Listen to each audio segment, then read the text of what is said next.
Israel makin tersingkirkan. 10 negara kuat Eropa bikin Israel ketakutan atas penghancuran rumah warga-warga Palestina. فهدموا البيت صديقي. الحمد لله رب العالمين. احنا بنقول بس شغله هنا يعني صار لنا فتره مقدمين لتنظيم وامور كثيره جدا ولكن دون جدوى. الحمد لله تدفع مصاري بالليل والنهار. The Security Council reaffirms the right of all states to live in peace within secure and internationally recognized borders, and stresses that both the Israeli and Palestinian people are entitled to equal measures of freedom, security, prosperity, justice, and dignity.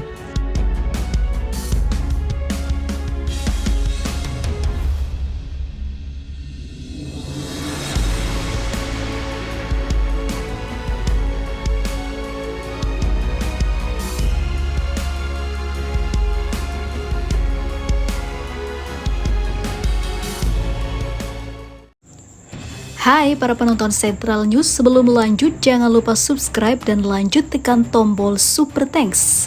Tombol Super Thanks ada di atas tombol subscribe. Jika Anda ingin mensupport channel kami menyajikan berita yang paling Anda tunggu-tunggu. Terima kasih.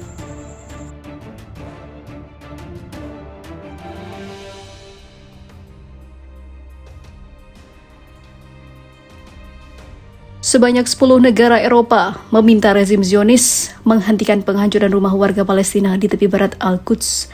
Jika tidak, hal yang bisa merugikan Israel sendiri dari Eropa akan tiba.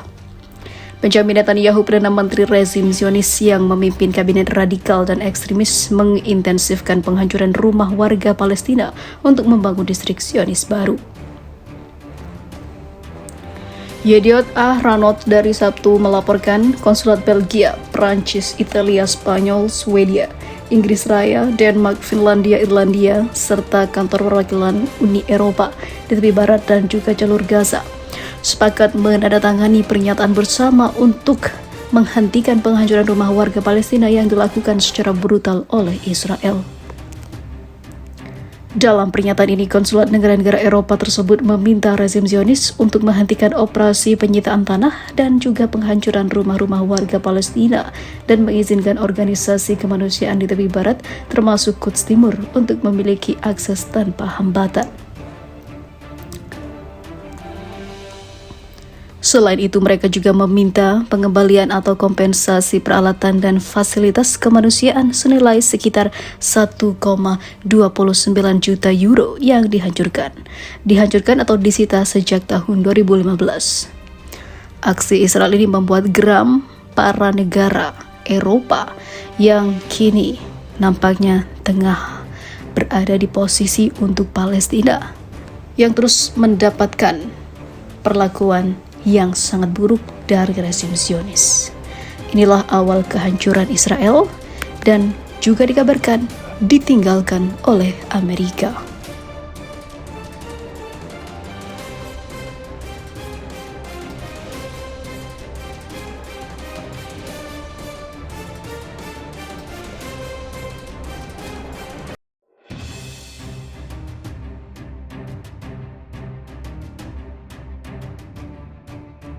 Mungkin inilah balasan untuk bangsa Zionis yang terus melakukan perpecahan dan pertumpahan darah di Palestina, karena kini negaranya sendiri yang mengalami perpecahan. Namun ironisnya, ini terjadi antara saudara antar Zionis yang mengakibatkan jatuhnya banyak korban dan kondisi ekonomi hingga keamanan Israel makin mengenaskan. Bahkan militernya disebut segera bubar dan banyak para pasukan yang telah menggantungkan seragamnya dan tidak rela untuk membela negaranya lagi.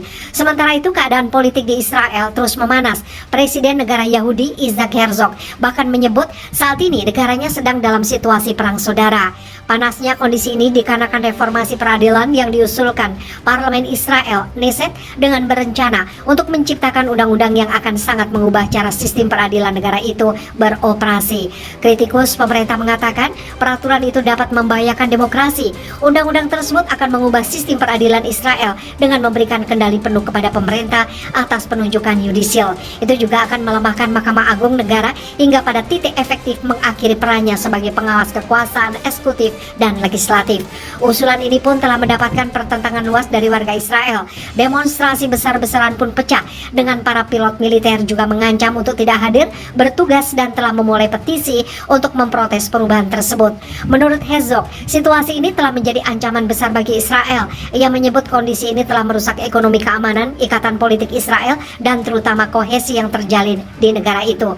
Bahkan 3 lembaga pemeringkat ekonomi yaitu S&P Global, Moody's, dan Fitch mengatakan bahwa akan ada dampak yang besar bila undang-undang reformasi peradilan itu disahkan.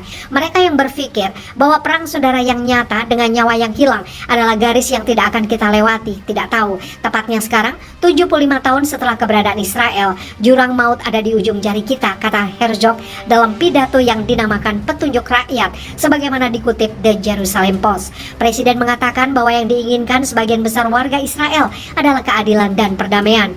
Mengklaim bahwa arahannya jelas, yaitu memberikan keduanya pada masyarakat.